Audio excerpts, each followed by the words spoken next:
So today we're going to hear from a poll worker that worked in Maricopa County, talk about some of the irregularities she saw during the election a couple weeks ago. And she'll clearly state what the battle is all about.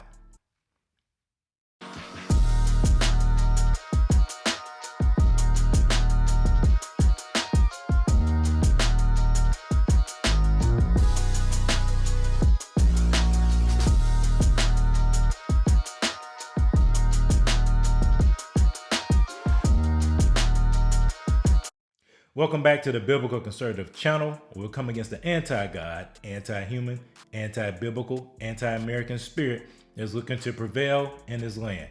Please be sure to like, subscribe, hit that notification bell.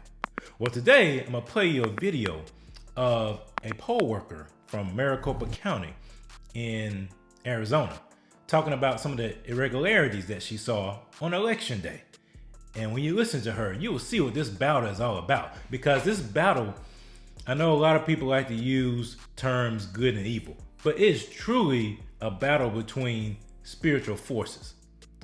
Us on the side of God, the biblical side, the side of the kingdom of light, are always going to be victorious, regardless of what the darkness looks to do. But we have to fight. We have authority. We have to use that authority. And so when you listen to this poll worker, you will hear from a first-hand person there the day of the election what went on and what her thoughts are about it. And I was a marshal at this last election, but prior to even having November 8th, when I went to training, as we were practicing on the tabulators, they didn't even work on that day.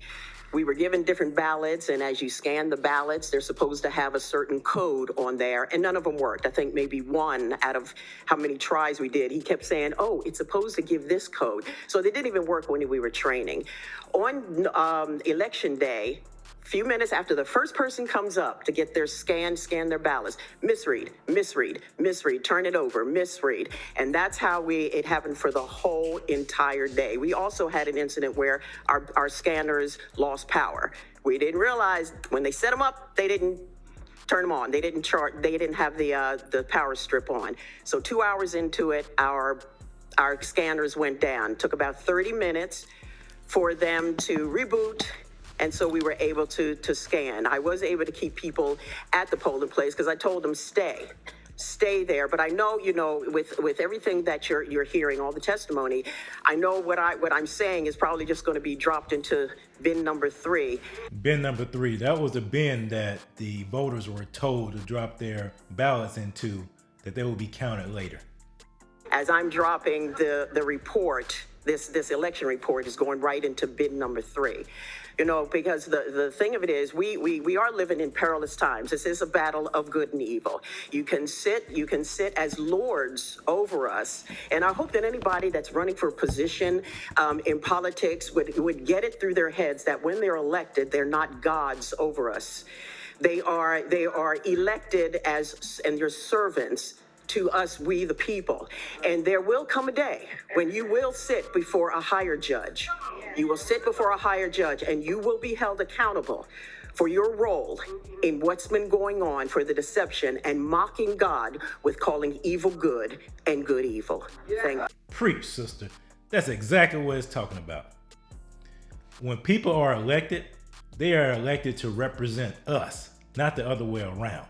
They work for us, but they are what I like to call part of the administrative state, part of the government. They think that we serve them, that we are their serfs. No, they are elected representatives and they're supposed to do the will of the people. They're not lords, they're not gods. There's only one God and one Savior, and his name is Jesus Christ. They are not our Savior. And so that's why it's so important for us as citizens to recognize that fact, to stop kowtowing to the government, to stop allowing the government to intrude into every facet of our lives. We must take it back. We must push government back and take back our rights, take back our autonomy from this big government. Because if we don't, they will continue to treat us the way they want to treat us as victims. We are not victims. We are empowered for greatness.